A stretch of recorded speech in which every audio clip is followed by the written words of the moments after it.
Every week, the Payne family cuts straight to the real financial story. The one question, Bob, everyone's asking is, are we in an artificial intelligence bubble? You've been through boom and bust. What do you think? No hype, no myths.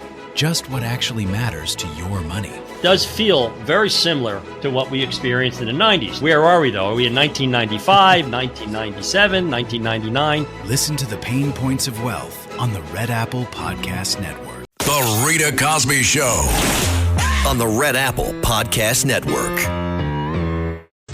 Breaking news, WABC. And tonight on the Rita Cosby Show, big breaking news. Only hours ago, Mayor Zohran Mamdani was sworn into office. It's an incredible moment. And within hours, he has already done some sweeping executive orders, many of them taking swipes at Eric Adams. And if you listen to what he said during his inaugural address on this very cold January 1st in New York, it is freezing outside. If you listen to what he's saying, he's not mincing words. The one thing I'll give him credit for is he said he was going to do certain things. He said he stood for certain things, and he is a true believer. And he's not wavering. He said that he is sticking to the policies. It doesn't matter how radical people call him. He will continue to believe in everything he campaigned on. And that, of course, means free buses, free childcare. He went after the rich. In fact, they were chanting tax the rich at one point in the inauguration. And then also, I didn't really hear anything about cracking down on anti-Semitism. I didn't hear anything about public safety. Shows where his priorities are. And when he talked about discrimination, he kept bringing up examples about Palestinians that he says experienced discrimination in New York. I'm sure there have been cases of discrimination against Palestinians and others in New York, but somehow he left out Jewish discrimination, anti-Semitism. He left that out. So this guy clearly is a true believer, and I believe he's going to be true trouble for New York and for America. First off, here is what he said, and this just sums up everything about Zohran Mamdani. Sadly, I have to say it, the mayor of New York. Here is cut 14, and he proclaimed that he will stick to what he believes and he will follow through, and that's not good. I was elected as a democratic socialist, and I will govern as a democratic socialist. I was elected as a democratic socialist, and I will govern as a democratic socialist. That's trouble, because if you look at some of the policies of democratic socialists, they're all anti-Israel. They are all anti-Semitic. And they are all, I believe, very divisive and very dangerous. So what are your thoughts tonight? If you saw the inauguration as public one, of course, he had the private one under the old City Hall subway. That took place at midnight. But the public one, there was a big turnout. He's a good speaker. I'll give him that. He knows how to deliver a line or a good speech. But I also believe this is going to be very, very dangerous for New York. Later on this hour, I'm going to play some of the interviews that we did earlier today because we talked with Hank Scheinkoff, for example, a great Democratic political pollster. He's done so many races in New York and around this country. And he proclaimed today the beginning of the end of New York. That's how clear he is about this man. He's a Democrat, but he is deeply concerned about Zohran Mamdani, as I believe all of us should be. Also, the New York Democratic Socialist leaders, remember, he says he was elected as one and he's going to govern as one. Well, they are already coming out and saying that they are ready to wage war for Zohran Mamdani against, quote, corrupt Albany. The New York DSA co-chair saying Zohran's agenda needs fighters in Albany, and that's why we're running a socialist slate for the state legislature this year. So they're feeling emboldened. They're feeling passionate. They're feeling like they got their guy in the biggest city in America and that this is only the beginning. And that was the message I took from today. After I was hearing AOC, who was speaking, she's the one who did the opening remarks. She got a rousing applause. Bernie Sanders, also, who swore him in, he got a rousing applause when he spoke also. And some of the other speakers were just downright crazy, I think. I mean, it was stunning. It was one of the most defiant, wild inauguration, I think, moments that I've ever seen. And I'm still going, this man is going to be the mayor and now is the mayor of New York City. So as I mentioned, he didn't talk about attacks on Jewish citizens. New York is the biggest Jewish population outside of Israel. And there certainly have been a lot of anti-Semitic attacks. Somehow he left that out. And yet every reference was about an Arab, about Muslims, a whole bunch of different things. Take a listen. Here's a little bit of Zohran Mamdani, one of his examples in his speech. They will be young people in cramped Marble Hill apartments where the walls shake when the subway passes. They will be black homeowners in St. Albans whose homes represent a physical testament to triumph over decades of lesser paid labor and redlining. They will be Palestinian New Yorkers in Bay Ridge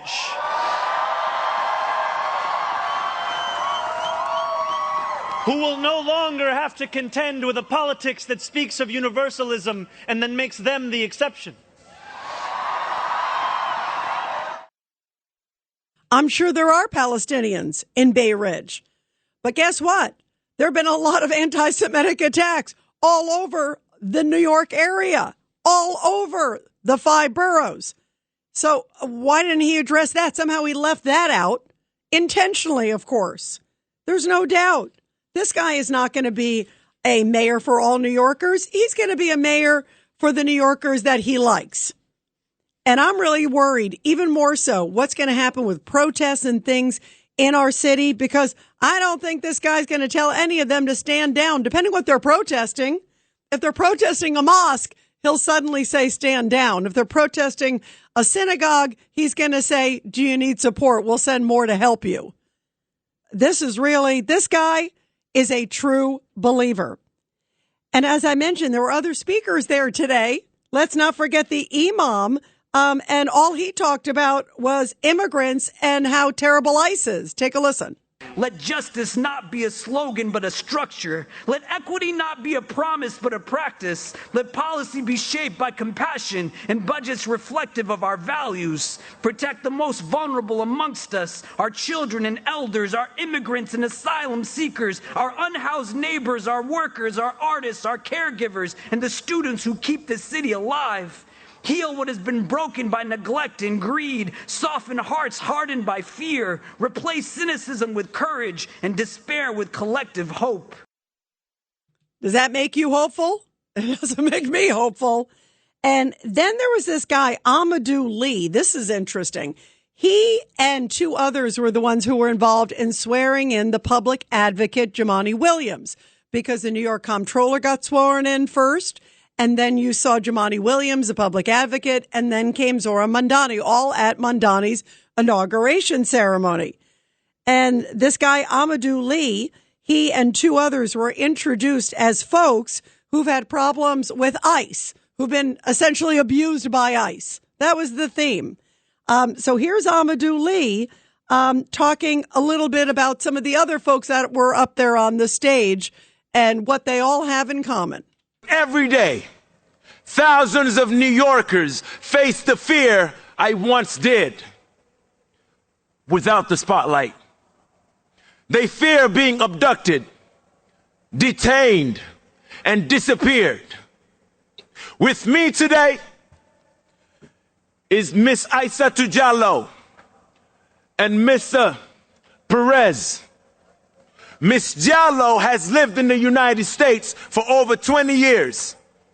This past Thanksgiving, she was abducted by ICE at LaGuardia Airport. She was shackled and detained. After decades of building a life here, her freedom was suddenly stripped away. Unbelievable. So she was shackled at LaGuardia Airport, taken illegally, kidnapped. This is the language. These are the people that were on the stage at the inauguration for Zohran Mamdani. and his administration. I said it last night. Buckle up. Boy, you got to put 2 seatbelts on for this one. This guy is a true believer. 1-800-848-9222. 1-800-848-9222. Let's go to Robert in Brooklyn on line 2. Robert, what did you make of his inaugural speech? Well, he mentioned, quote, we will replace the frigidity of rugged individualism with the warmth of collectivism, unquote. And as you pointed out, he also said, quote, I was elected as a Democrat socialist. I will govern as a Democrat socialist, unquote. They played the socialist anthem, Bread and Roses. And, you know, he gave an executive order. His first executive order was to wipe out all the stuff that Eric Adams did when he was indicted. And what I really don't like about that is that there's a principle, you're innocent until proven guilty. Eric Adams was a good person, and he was made guilty because of an indictment. It's just horrible what they did to him. But in terms of and by the way, Robert, I'll let you go on, but I just want to tell everybody, because I'm glad you spotlighted that. The fact that he signed these executive orders, and he said he's going to revoke all orders issued by Eric Adams after September 26, 2024, which was the day he was slapped with federal corruption charges, to, quote, this is Mandani's words, have a fresh start for his incoming administration. I mean, for me, first of all, I find that very petty. It shows to me this is a petty, vindictive guy. And Eric Adams has been quite cordial about Mandani. We talked with him earlier. I'm going to play some of that interview later on in the show tonight too, Robert. But he has been very, I think, very restrained in a highly dignified way. I would not say that Eric Adams is out there like sandblasting Mandani, and he would have every right to. And just like you said, I believe he was politically focused on, politically charged by the Biden administration. So many of these things. And Mandani should know that too. And yet, like, to me, it's such a disgrace. He invites the guy to his inauguration because Adams had discussions, as you guys know, from the big interview that John Katz and I did with Eric Adams earlier this week. That's when he announced that he was indeed going to go because he had a nice talk with Mandani.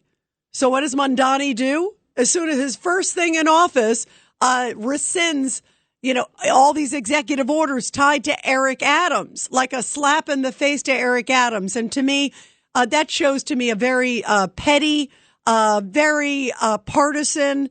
And to me, it says a lot about his character. And it makes me think even less than I already do about him. Robert, your thoughts?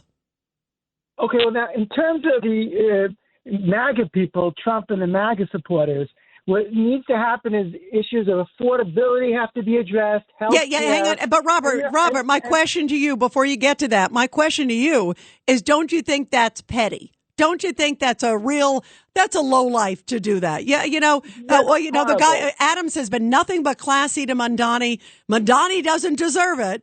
But I applaud Adams for doing it. And then he slaps him in the face on the way out on his day, the first action. No, that was terrible, lack of class. And also he did the same thing with Governor Cuomo when he won. He says, well, I'm never going to have to deal with you again. Very, very, very rude, very, very crude. Cocky. I just want to mention something. Cocky, arrogant, all those words. Go ahead, Robert. But I just want to mention what did Trump and his supporters have to focus on: the affordability, health care, also immigration. It's not enough just to deport people. There's over 2 million people, most of which self-deported, because even if you get 10 million out, there's still like 10, 15 million who are still here.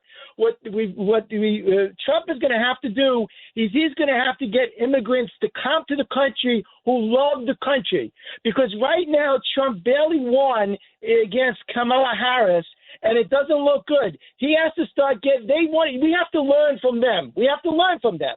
Whatever they do with their tactics, we have to learn if they have good tactics. And the immigration, they weaponized it to try to get people to vote for Democrats. Well, the Republicans have to get immigrants who love this country. A lot of Christians are being persecuted throughout the world. Many of them might make great citizens in this country. People who are going to support the First Amendment, who hate Hamas, who support Israel. We need to get people here who we want. That's not people who are going to help their agenda. And that's one thing that Barack Obama did, is he transformed America with immigration, and it was even worse under Biden, which is like the third term of Obama.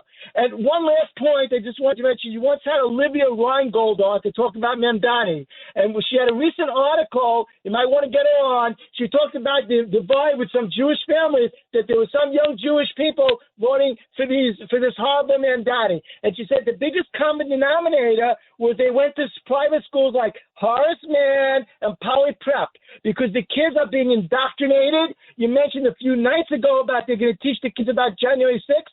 They're going to indoctrinate them about their side, which is totally wrong. You mentioned about people being shackled. What about Peter Navarro? They shackled Peter Navarro. You don't hear them talking about that, but they're going to defend some illegal. I don't know the specific case, but this person was shackled, but you don't hear them talking about Peter Navarro. No, this is a war, and we have to learn from their tactics. And Robert, by the way, I agree with you that that they totally play the warfare game. There is no question about it. And I think, sadly, based on what we heard today and what we've heard, many Democrats say for the last, especially few weeks and few months and even few years against President Trump, this year it's an election year for the New York governor. It's an election year for the midterms, for the keeping the Senate in the House. It's going to be, I think, sadly, a really, really vicious verbal year. And you're right. The Democrats, I think, are going to throw everything against Republicans, anything they can do to smear and disdain and do whatever they can. Great points, Robert. Buckle up, I keep saying, and we'll take your calls, more of you after the break. The Rita Cosby Show on the Red Apple Podcast Network. Listen to this podcast now on the Red Apple Podcast Network.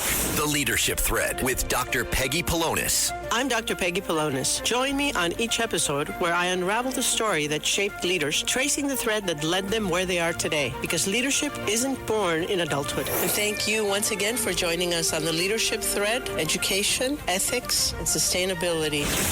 Download all of Red Apple Media's podcasts right now through your favorite podcast platform. This National Foster Care Month, Marine Toys for Tots is providing hope to children who need it most. Staff Sergeant James Caldwell, who grew up in foster care himself, shares that while handing out gifts at a Toys for Tots distribution event, a little girl looked up at him, reached into her bag, pulled out a stuffed animal and said, "Someone needs to make sure you get a toy too." That simple gesture embodies the heart of Marine Toys for Tots, ensuring every child, including those in foster care, experiences the kindness that can transform their future. Visit toysfortots.org today. The Rita Cosby Show on the Red Apple Podcast Network. 1-800-848-9222. Let's go to Norm in Brooklyn on line 2. Norm, what did you think? What did I think? Rita, it is the beginning of the end. What I thought March 13, 1938. Now, why does that date illumine my life? I'm an Austrian and an American. I hold dual citizenship. And that's the date that Hitler annexed Austria. And everything began to change. Wow. Okay? Do you really, Norm, do you really feel, Norm, you know what I'm going to do, actually, because we love you, Norm, and it's January 1st. Will you stick with us, because we got a hard break, and I want to continue with you, Norm, after the break. But I want to hear, because that's a really powerful message, and we love you, Norm. We'll continue with your calls, guys. The Rita Cosby Show on the Red Apple Podcast Network. The Rita Cosby Show on the Red Apple Podcast Network. The Rita Cosby Show presents Back the Blue. And this Back the Blue segment coming from Tinley Park, Illinois, where police and paramedics came to the aid of a resident who had become trapped inside her home after suffering an apparent stroke. Police responded for a well-being check at a home. The caller had told dispatch that the local resident hadn't arrived at work that day, wasn't answering her phone or doorbell, and her vehicle was still in the parking lot. Mail and packages were outside the front door, and the TV could be heard playing very loudly from inside. So police said they made multiple attempts to get inside that woman's residence, tried to contact family members, yet to no avail. Fearing the victim needed urgent medical attention, officers requested a sergeant, quickly staged an ambulance to arrive, and then forced entry into the residence. Now, once inside, officers indeed found the homeowner lying on the floor, suffering from an apparent stroke.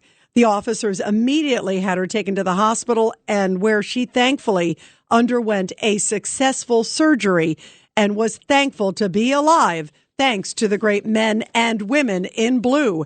And obviously, thanks to that caring resident who said she didn't show up for work, wasn't around, and called police to check on her neighbor. How beautiful, and what an important, powerful story, especially as we kick off the new year.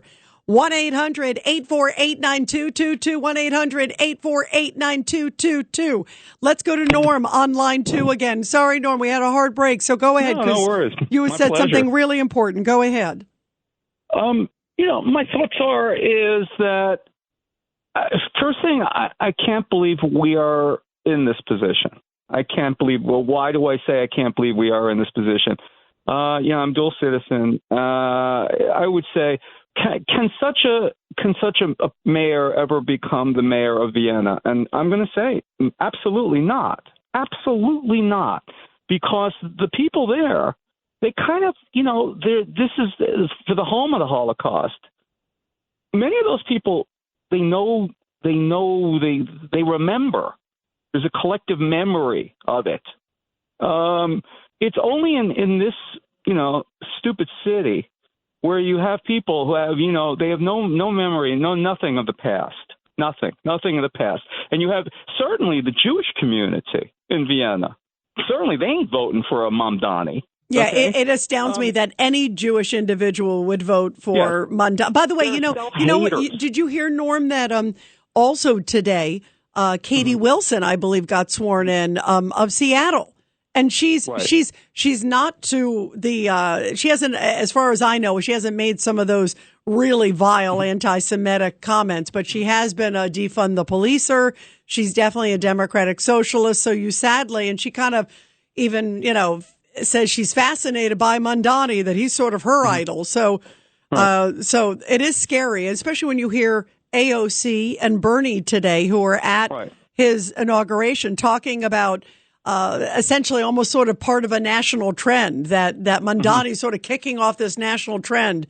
And I found it chilling, Norm. I'm glad you did too. And all the places that, the Bernie Sanders, the AOCs, they're enablers. Okay, there were people like that during the Third Reich. I mean, there were people like that in Austria. There were people like that in Germany. These are like these people enable the Mamdani people to wreak havoc. Look, I don't believe we're going to be shot down in the streets. I don't believe that's going to happen. What I do believe is there will be a general atmosphere of lawlessness. Okay, and in that atmosphere of lawlessness, similar to what we had during when COVID was here. Okay, and because of that, you're going to start to see things like swastikas on delis again, and you're going to start to see scratched Jewish stars on synagogues and things like that. The things that were going on, the things that are going on all over the place now. I mean, I just in Brooklyn, I'm passing. I pass up Kings Highway, and I noticed on a building in graffiti. F, they use the full word Israel. Yep. Okay. And Norm, I think you hit it on the head. I think you're absolutely correct that indeed we will see a lot more of those things. And I also worry. I mean, remember when that protest happened where it blocked parishioners going into the synagogue? And this was before Christmas. This was during Hanukkah. And what happened? One of Mandani's aides basically said that the people shouldn't have been worshiping at the temple, as opposed to saying, we're really sorry, that should never be happening and that wouldn't happen under us. That's not what they said. So I agree with you. I think we're going to see a lot of very dangerous lines being crossed. I think we're going to see a lot of these protests. And like you said, I think a lot of those, pro-Hamas protests, anti-Israel protests, anti-Jewish protests, also some really vile graffiti. And I also think we're going to sadly see a mayor who is not going to condemn them. He's going to say, sorry, that's free speech, or don't do it again. Wink, wink. I think we're in a dangerous place, and I think you aptly describe a lot of what may be ahead, which is why good New Yorkers have to stand up and say this cannot be tolerated. This is not appropriate. And I'm worried that he's going to be worse than I thought. After watching today and listening to some of the speakers, I'm really concerned. I'm also optimistic because New York is such a great city. It's resilient, and there's so many good people in this city, and they will not allow it to fall apart. But I think he and his people will try, and that really saddens me because I love this city, and of course I want the best for New York. But I think some of the values that I saw portrayed there, and it was a very divisive speech, not just on the Jewish issue, Norm, but also on, tax the rich, they were chanting. And he kept talking about corporate greed. It seems so out of touch. There are a lot of people who hire a lot of people in New York, and I didn't see anything that he said today that would inspire a big business owner to stay in New York. He kept saying he's going to raise taxes. He vilified them, vilified anybody with success, vilified anybody who wasn't Muslim, it seemed. It really was, I found it a shocking speech. And I found this moment a shocking moment, Norm. So, we're in for a crazy 2026, Norm, but good people have to stick together. And there are a lot of good people in New York, and it's a great city, and it has to stay that way. Norm, thank you very much. And Norm, you talked about also what Hank Scheinkoff said, where he said he believes this is the beginning of the end of New York. And I wanted to play this interview. He did it with me and John Katz. We also had Mike Sapercone with us, too, former NYPD detective.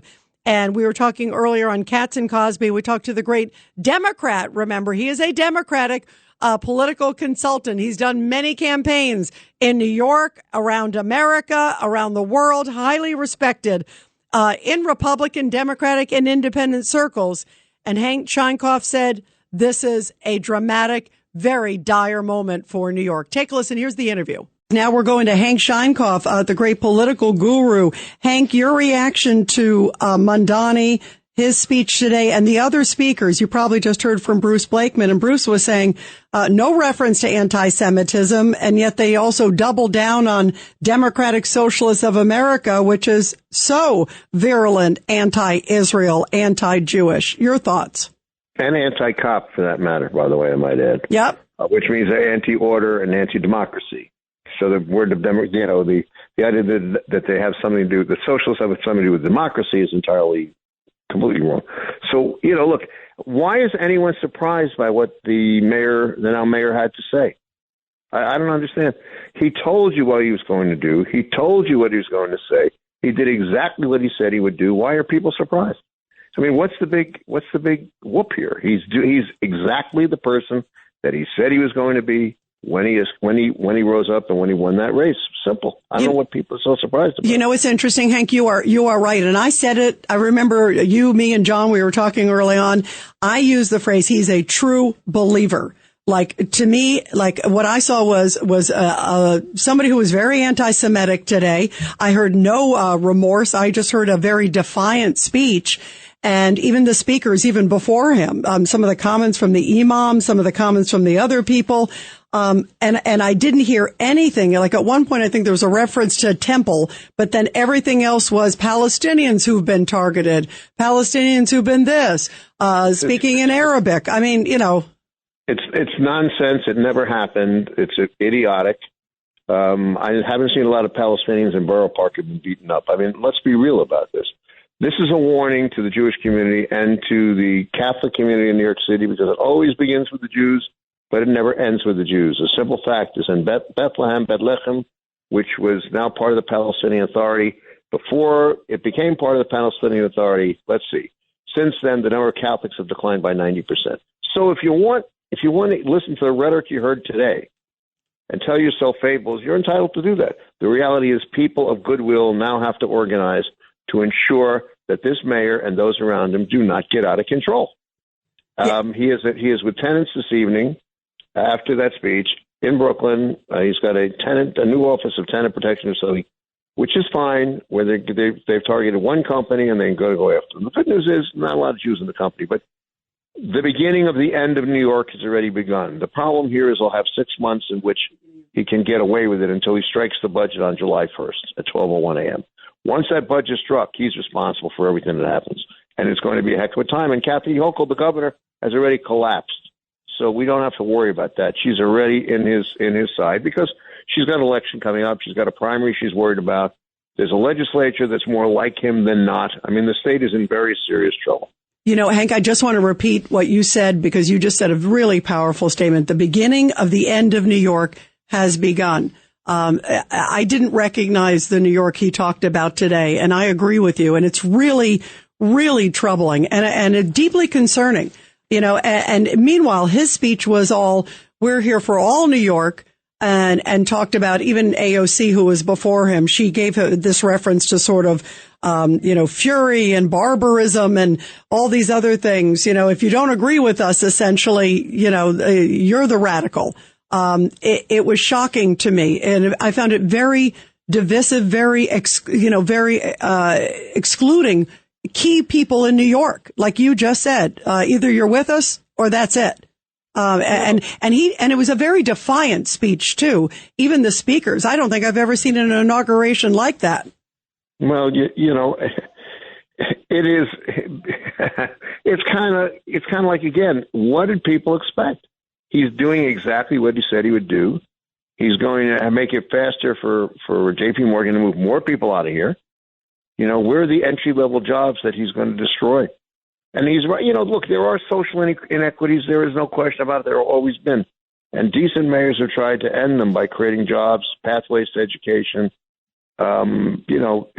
It's just, there are things to be done and there are things to be changed. But what he talked about today wasn't about things to be done and things to be changed.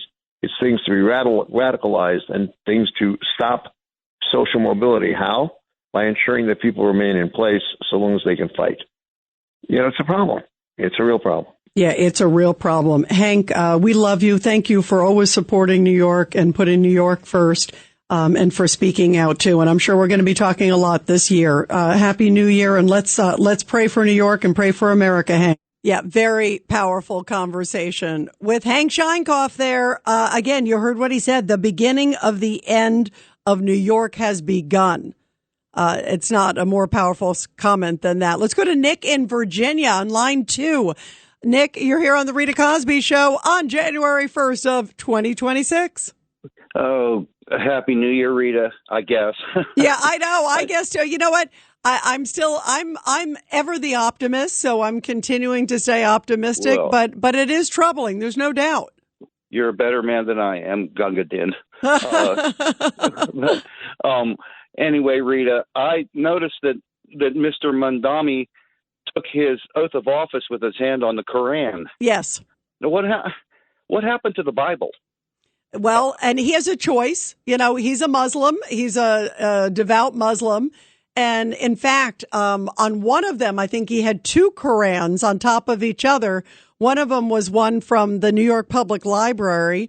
It was sort of a historic one. And then the other one was his grandfather's that he had. But they have a choice of whatever they want to put their hand on. And, others have done that. I think Ilhan Omar did it. Rashida Tlaib did it in Congress. And Keith Ellison, who is the attorney general there in Minnesota, where they're having a lot of problems with all the fraud stuff. But he also famously put his hand on the Quran. So, yeah, you're right. But it's par for the course with him, right? But it's breaking American tradition. And also, I have the question, what happens if we get someone that's an atheist or agnostic? What are they going to put their hand on?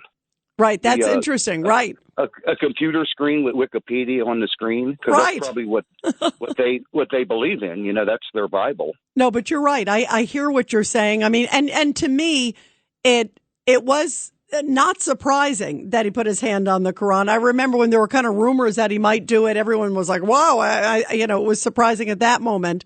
But I guess if you look at everything that he said and even things that he said in his speech, it's fitting. And I'm more concerned, not necessarily where he puts his hand, but I'm concerned where he puts his thumb on so many policies. And even today, I mean, Nick, the fact that he rescinded all of those executive orders dating from the day that the federal charges came against Eric Adams. And also his whole thing was the Palestinians who've been discriminated and targeted. And I don't believe in anybody being targeted. I mean, I don't, condone that whatsoever.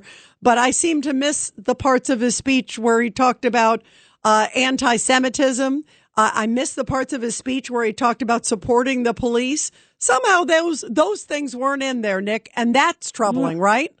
Well, yes, and also the most troubling thing that I heard was him saying that he's going to move Palestinians into the apartments that he frees up for low-income apartments. That's what it sounded like to me, that he's going to bring people in from Palestine, from the Middle East that aren't even Americans, and bring them in here and load them up into New York City. Yeah, I took it as people from the community here already, but who knows? Who knows? I mean, Nick, the other thing, he totally obviously went after ICE, so he very well may want to bring some people from there to here.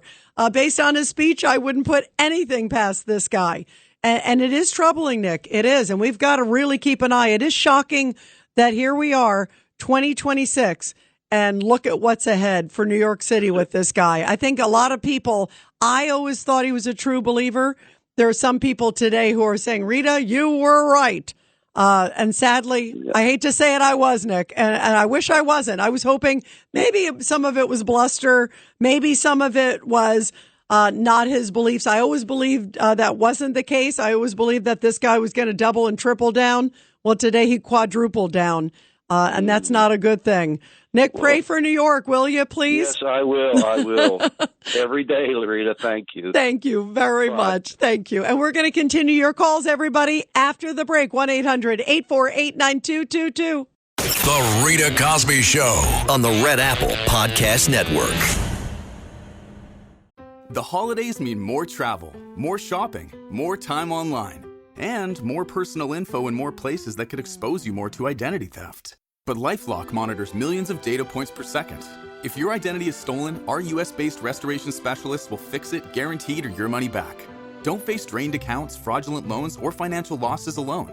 Get more holiday fun and less holiday worry with LifeLock. Save up to 40% your first year. Visit LifeLock.com/podcast. Terms apply. What if an appliance emergency didn't have to be? If your appliances suddenly decided they were done, don't stress. Best Buy has you covered with a wide variety of major appliances from trusted brands, in stock and available now. So you don't have to worry about laundry piling up, refilling the fridge, or that big dinner party you're hosting. Because Best Buy has the knowledge and expertise to get you the right appliance for your home. Learn more at bestbuy.com. Best Buy. Imagine that. The Rita Cosby Show on the Red Apple Podcast Network. Let's go to Timothy in Brooklyn, line 2. Timothy, your thoughts today? Happy New Year, Miss Rita. This is Timothy from Brooklyn, a.k.a. Renaissance Man. Hey, love that, Timothy. Thank you. Happy New Year. You made my day. Thank you. Ma'am, I listen to you and Mr. Kazimatides every day, morning, noon, and night, and even on the weekends. So I'm going to get to the point. The point is, like I was just telling your producer, number one, as an old-school Afro-American man of tradition, we are not going to allow our American traditions to go down the tubes. Number two, why can't he take care of our veterans and our homeless first before the ego of Palestinians and quote unquote his friends?